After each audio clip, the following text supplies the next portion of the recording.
Hello everyone, welcome back to my channel. तो आज हम करने जा रहे हैं बहुत ही इम्पोर्टेंट डिस्कशन। हम देखेंगे कि BEGS 183 writing and study skills, उसका जो क्वेश्चन पेपर है वो किस पैटर्न से आता है और आपको जो है क्या क्या करना ज़रूरी है, किस तरह से जो है क्वेश्चंस डाले जाते हैं, क्या आपको इम्पोर्टेंट है, कितना उसका टाइमिंग होता है, कितने मार्क्स चाहिए आपको पासिंग के लिए। अब हम यहाँ पे सारी चीज़ें देखेंगे, किस तरह से जो है एग्ज़ाम आता है, पैटर्न्स क्या है, और बने रहिएगा अंत तक, स्किप बिल्कुल मत कीजिएगा क्योंकि बहुत ही ज़्यादा इम्पॉर्टेंट वीडियो होने वाली है। और मैं यहाँ पे आपको जो है क्वेश्चन पेपर को भी मैं दिखाऊंगी, ठीक है। पहले तो मैं आपको ये बताऊंगी किस तरह से जो है आता है क्वेश्चन पेपर का पैटर्न क्या होता है, ठीक है। फिर हम क्वेश्चन को भी डिस्कस करने वाले हैं, तो बने रहिएगा अंत तक। और अगर आप पहली बार चैनल पे आए हैं, चैनल को सब्सक्राइब कर दें, वीडियो को लाइक भी कर दें, ठीक है। अब यहाँ पे आप देखो कि यहाँ पे जो है आपको टाइमिंग दी जाएगी 2 आवर्स, यानी कि 2 घंटे ही इस एग्ज़ाम को पूरा करने के लिए देते हैं आपको। और मैक्सिमम जो मार्क्स हैं वो 50 का होगा, क्योंकि ये जो एग्ज़ाम है 50 मार्क्स का ही होता है और 2 घंटे इसको दिए जाते हैं। तो आपका जो है अगर मॉर्निंग शिफ्ट है तो 10 बजे से 12 बजे तक होने वाला है, ठीक है। और यहाँ पे आपको सबसे पहले दिया जाता है कि ऑल क्वेश्चंस कंपलसरी, मतलब जितने भी क्वेश्चन हैं सारे जो हैं कंपलसरी करने ही करने हैं आपको, यहाँ पे कोई छोड़ना नहीं है। मैं आपको ये बताऊंगी छोड़ना क्या होता है, मतलब किस तरह से आपको आगे जाके करना है, पर यहाँ पे बोला कि सारे क्वेश्चन आपको करने हैं। अब यहाँ पे पार्ट 1 है, यहाँ पे आपको दिया गया होगा answer any 3 of the following in around 100 words each. तो ये 15 मार्क्स जो है कैरी करेगा आपको। तो यहाँ पे आपको दिया होगा कि मतलब आपको 4 क्वेश्चन दिए होते हैं और उनमें से आपको 3 करने होते हैं, ठीक है। वहाँ पे आपको जो है ये भी मैं दिखाऊंगी कि किस तरह से दिया है, क्वेश्चन पेपर भी डिस्कस करने वाले हैं हम, तो आप बने रहिएगा अंत तक, ठीक है ना। तो पहले आपको दिया जाएगा और आपको 100 वर्ड्स का ही करना है, यानी कि मतलब 100 वर्ड से ज़्यादा नहीं लिखना है आपको। और ये इसमें 3 क्वेश्चन करने हैं, यानी कि ये 5-5 मार्क्स का होने वाला है, ठीक। फिर उसके बाद आपको दिया होगा नीचे 15 मार्क्स यहाँ से कैरी हो रहे हैं, ठीक है, क्योंकि 50 का ही है, तो यहाँ पे आपको ये ध्यान में रखना है। और 2 आवर्स ही दिए जाते हैं, तो टाइमिंग का पूरा ध्यान रखिएगा, क्योंकि क्या होता है कि हम अगर एक ही क्वेश्चन को लगे रहेंगे तो बाकियों का भी मतलब कितना टाइमिंग देनी है वो चीज़ ध्यान में रखनी होती है। फिर सेकेंड पार्ट में आएगा आपको right a short essay on any one of the following, यानी कि वहाँ पे आपको दिया होगा मतलब आर में दिया होगा, यानी कि 2 क्वेश्चन पूछे गए होंगे, वहाँ से आपको जो है 2 में से 1 करना होगा। और कितने वर्ड्स का करना है, 200 वर्ड्स का, यानी कि 200 वर्ड्स का। वहाँ पे ऐसे आपको कुछ भी पूछ सकते हैं। आप ये वाला आप ये मत बोलिएगा कि आपको ऐसे जो है जैसे हमें 10th 12th में आते थे वैसे वाला ऐसे आने वाला है, ऐसा कुछ नहीं होने वाला, क्योंकि इसमें आपको जो है हाँ, तो यहाँ पे जो है यहाँ पे आपको ऐसे करना होता है, लेकिन आपको जो है ज़रूरी नहीं है कि पहले वाले जैसे हमें पहले आते थे तो टॉपिक मतलब वैसे आएगा, वैसा नहीं होता है। यहाँ पे आपको पूछा जाता है बुक में से ही, मतलब क्वेश्चन पूछा जाता है बुक में से ही, उसका आपको ऐसे बनाना होता है, ठीक है। लेकिन और भी पूछ सकते हैं, ज़रूरी नहीं है कि उसी पे पूछें, किसी और पे पूछ सकते हैं, लेकिन ज़्यादातर चांसेस होते हैं कि बुक से ही ऐसे आपको दिया जाए। तो फिर है उसके बाद ये आपको करता है 200 वर्ड्स का लिखना है, और हाँ 10 मार्क्स जो है आपका कैरी करता है यहाँ पे 10 और 5 यहाँ पे हो गए हमारे 2 पॉइंट्स, तो 15 मार्क्स वहाँ से आ गए और 10 यहाँ से आ गए, ठीक है। तो टोटल हमें करना है 50 मार्क्स का।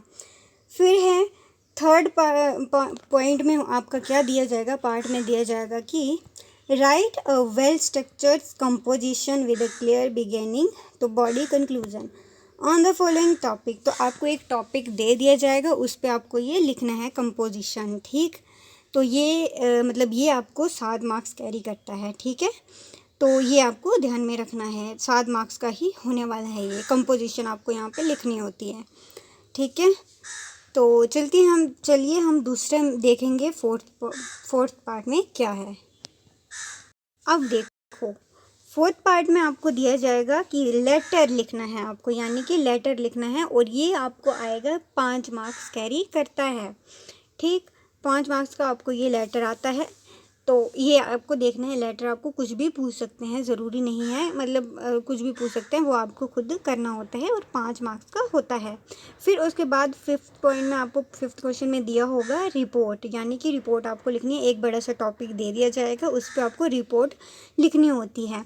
ठीक है, रिपोर्ट का पैटर्न आपको पता होगा, या फिर नहीं पता है तो आप अभी वीडियो देख रहे हैं तो आप जो है यूट्यूब पे जाइए या कोई और वीडियो देख लीजिए कि रिपोर्ट किस तरह से लिखते हैं, उसका क्या वो रहता है, तो वो आप देख लिए। और या फिर आपकी बुक है, आपके पास अगर बुक अवेलेबल है तो बुक से आप देख सकते हैं। ठीक, और ये आपको रिपोर्ट करता है कितना, 6 मार्क्स कैरी, यानी कि लेटर आपको 5 मार्क्स देता है और रिपोर्ट आपको 6 मार्क्स देता है। ठीक, उसके बाद है हमारा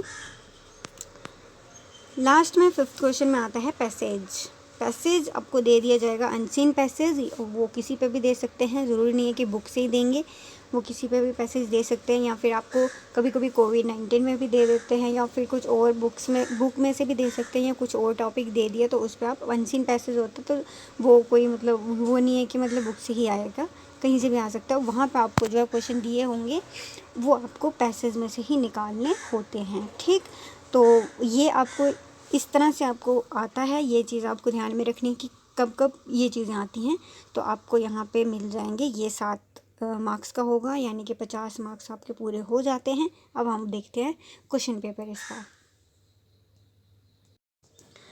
अब देखो यहाँ पे हम आ गए हैं क्वेश्चन पेपर पे।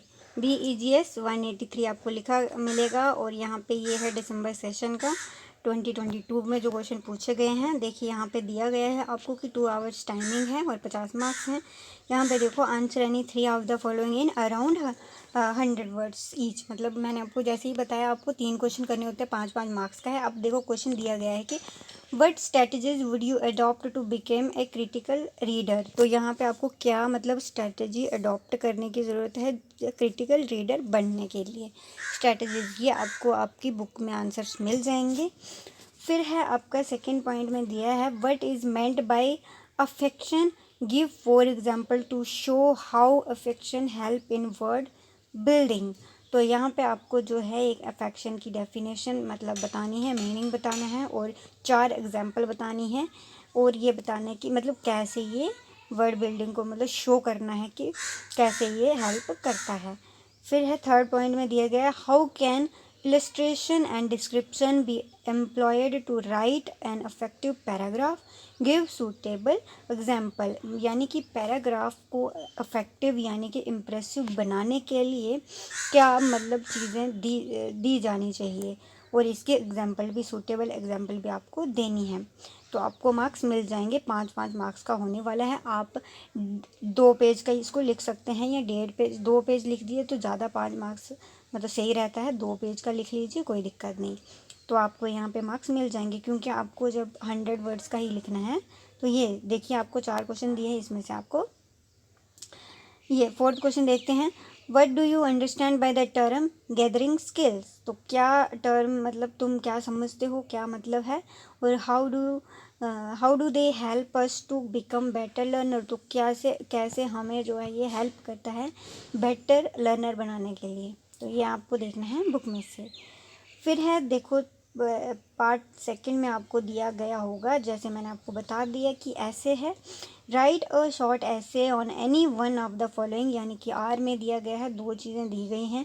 What are the probable hard spots in English grammar for second language learner of English, discuss any 2 of them in detail. तो यहाँ पे आपको दिया गया है कि इंग्लिश ग्रामर मतलब सेकंड लैंग्वेज क्या यहाँ पे लर्नर मतलब अगर हम देखो सेकंड लैंग्वेज यानी कि हमारे लिए है वो हमें मतलब कि कैसे जो है एक मतलब देखो अगर हमें नहीं आती है दूसरी लैंग्वेज तो हमें बहुत ज़्यादा डिफ़िकल्टीज़ आती है उसको पढ़ने के लिए। जैसे अब हम हिंदी बोलते हैं, ठीक, तो अब इंग्लिश हमारे लिए बहुत ज़्यादा डिफ़िकल्ट होती है, हमें सीखना पड़ता है उसको मतलब अच्छे से सीखने के लिए। लेकिन ये चीज़ें यहाँ पे आपको सेकंड लैंग्वेज आ गई और फिर discuss any two of them in detail, तो आपको दो जो है मतलब डिटेल में बतानी है।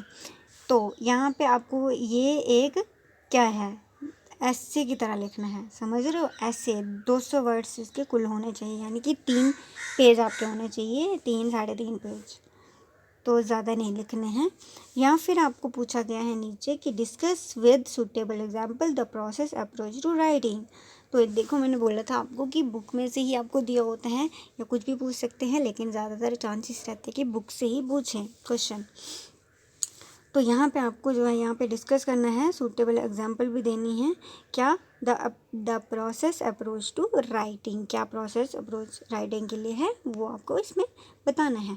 फिर आपको थर्ड में मैंने बताया कि आपको कंपोजिशन लिखना है। तो यहाँ पे आपको टॉपिक दिया है steps to be taken for water conservation in our neighbourhoods. तो क्या स्टेप जो है मतलब लेने चाहिए कंजर्वेशन के लिए, नेबरहुड मतलब वाटर को कंजर्वेशन करने के लिए। तो ये सब आपको 7 मार्क्स का आएगा। कंपोजिशन लिखना है। यहाँ पे कंपोजिशन आपको नहीं पता है, इसका मतलब पैटर्न किस तरह से रहता है, तो आप यूट्यूब पे जाइए, सर्च कीजिए, आपको वहाँ पे पता चल जाएगा, ठीक। या फिर आपके पास बुक अवेलेबल है तो वहाँ से आप देख लें, क्योंकि ज़रूरी नहीं है कि आपको बुक से आएगा। तो आपको थोड़ा बहुत जो है आपके पास आजकल तो सारी चीज़ें दी होती हैं, आपके पास नेट है, वहाँ से आप सर्च कर सकते हैं, क्योंकि सब कुछ बुक से नहीं, मतलब आप देखो इस लेवल पे आप आए हैं तो जो एग्ज़ामिनर है वो बाहर से भी, आउट ऑफ मतलब उससे भी दे सकता है, क्योंकि आपको यहाँ पे स्टेज में आके जो है बहुत सारी नॉलेज हो जाती है। तो ये ध्यान में रखना है। फिर उसके बाद आपको पूछा जाएगा लेटर। यहाँ पे पूछा गया है letter, write a formal letter to your college principal, आपके कॉलेज प्रिंसिपल को लेटर लिखना है, रिक्वेस्ट करना है better computer facility on your campus, यानी कि अच्छे कंप्यूटर की फैसिलिटीज़ मतलब तुम्हारे कैंपस के लिए। चलो यहाँ पे आपको एक लेटर लिखना है, मैंने बताया 5 मार्क्स का। फिर आपको 5th में है, your college environment club has conducted a successful tree plantation initiative on your campus, right a brief report on this initiative. तो यहाँ पे आपको जो है इस पे एक रिपोर्ट लिखनी है। रिपोर्ट का आपको पैटर्न नहीं पता तो आप देख लीजिए यूट्यूब पे जाके, या फिर आपकी बुक में दिया गया है तो वहाँ पे आप देख लीजिए, ठीक है। रिपोर्ट आपको पूछी जाती है तो ये आपको ध्यान में रखने का है। फिर है आपको जो है नेक्स्ट है हमारा, read the passage given below and answer the question, यानी कि मैंने आपको बताया था पैसेज आपको दिया जाएगा, वो ये कहीं मतलब बुक से नहीं देते हैं, बाहर से भी देते हैं, बुक से भी दे सकते हैं, कोई वो नहीं है, लेकिन बाहर से ज़्यादा देते हैं। कोविड-19 पे भी देते हैं, लेकिन यहाँ पे वाइल्ड लाइफ कंजर्वेशन पे दिया है। तो यहाँ पे आपको ये पढ़ के अच्छे से पढ़ना है। फिर उसके बाद आपको ये क्वेश्चन दिए गए होंगे, देख लो, इसको अच्छे से देखो। फिर उसके बाद आपको यहाँ पे क्वेश्चन दिए गए होंगे, देखो यहाँ पे आपको क्वेश्चन दिया है, what is a topic sentence, यानी कि टॉपिक का सेंटेंस क्या होना चाहिए, 1 नंबर का। फिर है, in your opinion which is the topic sentence in the passage, तो कौन सा जो है मतलब टॉपिक यहाँ पे ये बताया कि कौन सा टॉपिक जो है इन द पैसेज में, ओपिनियन मतलब तुम अपने ओपिनियन से बताना है, ठीक, अपने मतलब अपनी चॉइस से, तुम्हारा क्या ओपिनियन है। सॉरी बोलने में कुछ हो जाता है, कभी कभी जल्दी जल्दी हम बोलते हैं तो। फिर है हमारा सेकंड में दिया है, ये था फर्स्ट में, यानी कि फर्स्ट में 2 क्वेश्चन ए बी पार्ट दिए हैं, 1 नंबर का, क्योंकि 1-2 लाइन का लिखना है बस, या 1 लाइन मतलब वही बताना है आपको, टू द पॉइंट। फिर है, give a suitable title to the passage, यानी कि आपको टाइटल देना है इस पैसेज को एक सूटेबल, कि अगर आप टाइटल देते हैं तो क्या होना चाहिए इसका। फिर है आपको थर्ड क्वेश्चन में है, right a summary of the above passage in your own words, यानी कि अपने वर्ड्स में लिखना है और 75 वर्ड्स का लिखना है, यानी कि आपको यहाँ पे कैरी करने हैं 7 नंबर, ठीक।